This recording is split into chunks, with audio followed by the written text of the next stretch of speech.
मज़र अब्बास साहब, coming back to the point, हमने Davos में बड़ी बड़ी तकरीरें सुनी। हमने देखा कि दुनिया ने ट्रंप जिस तरह से एक अथॉरिटेरियन निज़ाम लेकर चल रहे हैं और अपनी दुनिया में अजारादारी कायम करने के लिए मुख्तलिफ इक़दामात लिए हैं, इसको कॉल आउट किया। कैनेडियन प्राइम मिनिस्टर उसमें से एक थे, हमने भी यहाँ पर बैठ के डिस्कस किया।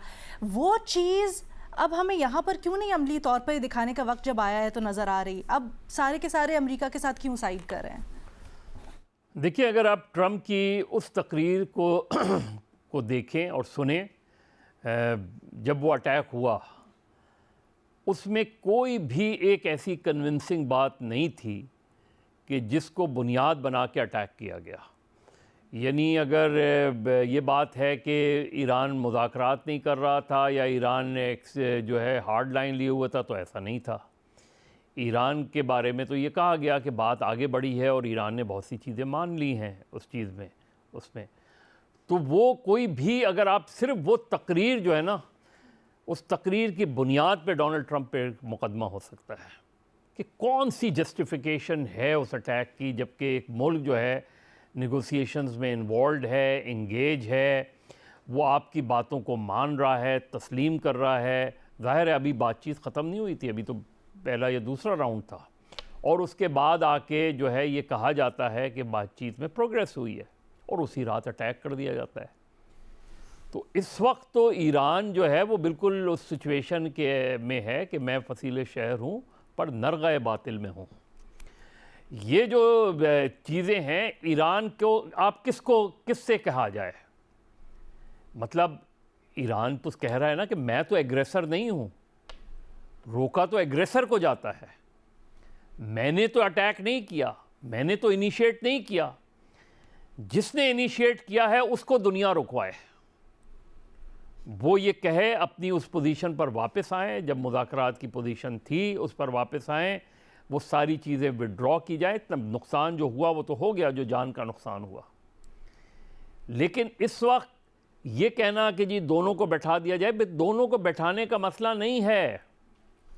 एक मुल्क जो है वो जंग में नहीं गया है, उस पर जंग मुसल्लत कर दी गई है। किसी का जंग में जाना और उस पर जंग मुसल्लत, वो तो अपना दिफा कर रहा है, उसके लोग मारे जा रहे हैं। उसने जो भी रद्द-ए-अमल दिया वो दिफाई सूरत हाल में दिया। उसने वो क्या करता, और आज भी वो क्या कर सकता है सिवाय इसके कि अपना दिफा कर रहा है।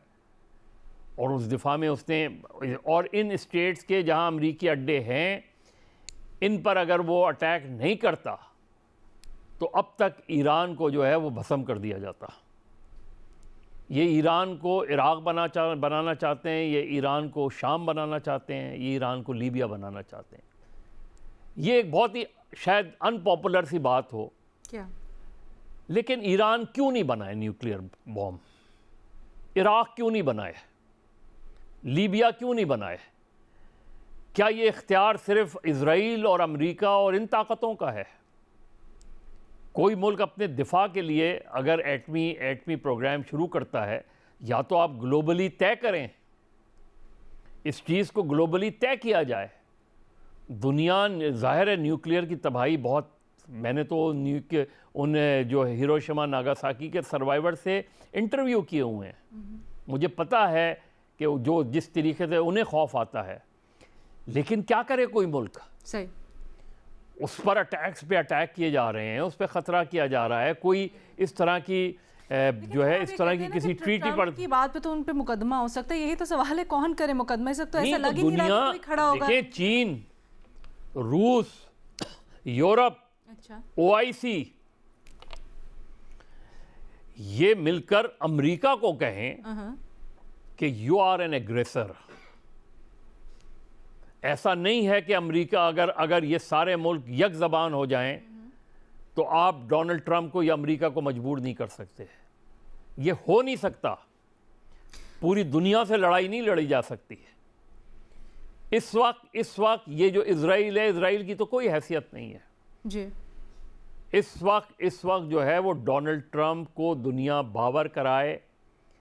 बट सर यही तो इस सीन है ना, नहीं करवा रहे। जैसे अभी मैंने हवाला भी दिया, कैनेडियन वज़ीर आज़म पहले कहते थे ट्रंप की पॉलिसीज़ नहीं सही, अब उनके साथ हैं, इस जंग में जहां तक हो फैसिलिटेट करने को तैयार हैं। तो फिर दुनिया ईरान के साथ खड़ी हो। स्पेन के अलावा बाकी यूरोपीय ममालिक भी बिल्कुल खामोश, बल्कि अभी थोड़ी देर पहले था कि जो फ्रांसीसी सदर हैं उन्होंने कहा है कि आप टेम्परेरीली हमारी जो बेसिस हैं, हमारे एसेट्स हैं, वो इस्तेमाल कर सकते हैं। देखिए ना, फिर तो दुनिया नहीं कह रहा ना सर, क्यों नहीं कह रहा?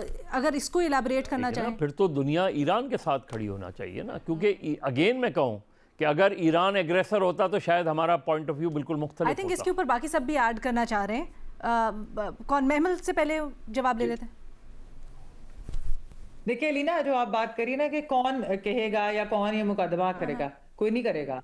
पिछले 2.5 साल से नेतन्याहू और इजराइल जो है वो जेनोसाइड कमिट कर रहे हैं, कौन सा जो है उनको कोई रोक सका? बल्कि आज उनकी वजह से अमेरिका ने ये जंग की, यानी कि उनकी इतनी पावर है कि अमेरिका को फोर्स किया कि ये जंग करे, और एक ऐसी जंग जिसके अंदर वॉर क्राइम्स कमिट हो रहे हैं। पहले दिन आप बच्चियों के स्कूल के ऊपर करते हैं, 160 से ज्यादा बच्चियां शहीद होती हैं। आप उनके सुप्रीम लीडर के ऊपर अटैक करते हैं, वो और उनकी फैमिली के कई मेंबर शहीद होते हैं। ओवरऑल जिस तरह ये अभी जो शिप की बात की, वॉरशिप की, उसके ऊपर आप जो अटैक करते हैं, ये भी वॉर के उसके खिलाफ जाते हैं। तो ये तो सारे वॉर क्राइम्स कमिट कर रहे हैं। इंटरनेशनल लॉ तो गया, बिल्कुल धज्जियां उड़ा के रख दी हैं। तो कौन करेगा इनको? किस कटहरे में खड़ा करेंगे? तो हमने एक सीरीज देखी है ना, वेनेजुएला होता है, फिर ये होता है। शहजाद भी कुछ ऐड करना चाह रहे हैं ब्रीफली एज पॉसिबल? जी, मैं जिस दिन ये प्राइम मिनिस्टर, कनाडा के प्राइम मिनिस्टर का ये स्टेटमेंट आया था, उस वक्त ही मैंने आपसे कहा था कि ये बड़ी, एक तो 2 नंबरी और इनके डबल स्टैंडर्ड्स हैं। क्योंकि एक तो गजा में एक अरसे से नस्लकुशी हो रही थी, पूरी दुनिया कह रही थी, लेकिन उस वक्त भी यूरोपीय ममालिक, नेटो इत्यादि ये सब कह रहे थे कि नहीं, इसराइल को अपने दिफा का हक है। बहुत बाद में इन्होंने जाके कहना शुरू किया कि ये जेनोसाइड है।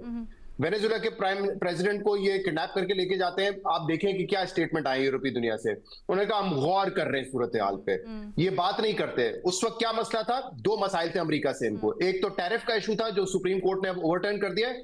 दूसरा मामला ग्रीनलैंड पे आ रहा था। तो जब ग्रीनलैंड पे मामला आ रहा था, उनको पता था कि डेनमार्क हमारा इत्यादि है, नेटो का इशू है, तो उन्होंने बात करना शुरू की डोनाल्ड ट्रंप के खिलाफ और अमेरिका के खिलाफ। तो जब अपने पर आती है, उस वक्त भी हमने ये कहा था कि मशरिक वस्ता में तबाही कर दी, बर्बादी कर दी, इराक वॉर हो गई, अफगानिस्तान में जाके बम्बार्डमेंट कर दी, सब कुछ कर लिया। दुनिया नहीं बोलती है, लेकिन जब अपने ऊपर आती है, उनको पता था कि ये यूरोप का मसला है, तो फिर उन्होंने बात करना शुरू की। एक मसला टैरिफ वाला वैसे ही खत्म हो गया है, ग्रीनलैंड से तवज्जो हट के मशरिक वस्ता पे आ गई है, तो फिर जाहिर सी बात है कनाडा क्या और यूरोपीय ममालिक क्या। भट्टी साहब।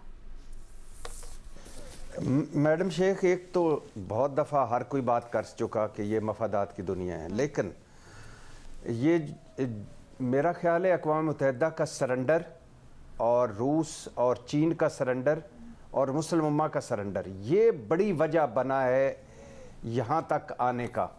ये और आखिरी बात कि हर दौर का जो हलाकू और चंगेज़ खान होते हैं, उनको ये सफारतकारी से नहीं रोका जाता, फिर उनको उनकी ज़ुबान से रोका जाता है। और उनकी ज़ुबान बोलने वाला इस वक्त दुनिया में ताकत बिल्कुल एक तरफ हो गई है। बिल्कुल जो अमेरिका चाह रहा है वो हो रहा है। और पहले तक था इस दुनिया का तवाज़न एक। आपने बड़ी दिलचस्प बात की है, गो कि मेरे पास वक्त कम है, लेकिन अगर आप मुख्तसरन ये कह सकें, आप क्या कहना चाह रहे हैं कि जैसे चीन या रूस इस तक अमेरिका के मुखालिफ लगते हैं ना, तो वो इस जंग में कूद जाएं और असलहा लेके, हथियार लेके तो अमेरिका का मुकाबला करें? बहुत खूबसूरत बात की आपने, कूद जाने की, स्पेशली कि जंग में कूद जाएं। तो पहले क्या ये एक एक करके कूदते जा रहे हैं, जो इसको रोकने के लिए कहीं ना कहीं तो कोई हद लगनी पड़ेगी ना। मैं तो आपकी पूछ रही हूँ ना, राय क्या है? आप इसका इख्तिताम ऐसे समझते हैं? मिसाल के तौर पे जी मैं समझता हूँ, बिल्कुल समझता हूँ। मुस्लिम उम्मा इकट्ठी होती और अगर ये किसी काबिल होती, किसी जोगी होती, रुक जाते तो ये ना यहाँ ना आता। और फिर ये कब तक आप इस तरह कि ये कोई बात है भला कि हमें पसंद नहीं है फलां बंदा, मार दो, हमें पसंद नहीं फला रिजीम, हटा दो, हमें वो चीज़ पसंद नहीं। सर, अगर अस्करी तौर पर शामिल हो जाएंगी ये ताकतें और सिफारतकारी से नहीं काम लेंगी, तो वो तो एक और वाइडर कॉन्फ्लिक्ट हो जाएगा ना, जो आप कह रहे हैं। 3 चीज़ें हैं मैडम शेख। नहीं मैडम शेख, इसको रोकने के लिए ज़रूरी नहीं है कि आप घोड़े पे बैठ जाएं और जाके आप गोलियां मारना शुरू करें। फिर क्या करें? इसको रोकने के लिए मईशत है, मुआशी हथियार है, इसको रोकने के लिए तेल है, इसको रोकने के सफारती है। आखिरी हरबा है कि तो आप कह रहे हैं सर सिफारतकारी और बाकी हरबे नहीं अमेरिका को समझ आएंगे, अमेरिका को उनकी ज़बान में जवाब देना पड़ेगा। ज़बान तो इस वक्त अमेरिका की बमबारी है और वॉरशिप्स हैं जो उसने सारे ईरान की तरफ दागे हुए हैं। जी मैडम शेख, आप गालिबन मैं समझा नहीं पाया आपको बात। मैं कह रहा हूं कि ये जिस तरह की सफारतकारियां ये करने की कोशिश कर रहे हैं ना, कि उसको उसने फ़ोन कर दिया, उसको उसने फ़ोन कर दिया, आसान और सादा लफ्ज़ों में, कि अगर ये दुनिया खड़ी हो जाती और कहती कि इस नहीं जा ये होना चाहिए, और अपने सारे जो उनके पास अपने हैं, जंग तो आखिरी मरहला है, जब आपको पता चल जाए आगे से कि आपको भी इसका कोई भुगतना पड़ेगा, कोई तेल की सूरत में, कोई मईशत की सूरत में, कोई किसी सूरत में। आज क्या हो रहा है, हम पे हमला ना करो। और भाई आप पर हमला क्या, किस तरह हमला, क्या मतलब, कौन सा हमला, क्या हो क्या रहा है? आप यानी एक मुल्क तबाह बर्बाद हो रहा है, खंडर बन रहा है, हमें जंग में ना घसीटो। और भाई आप आगे बढ़कर ये जंग रोको।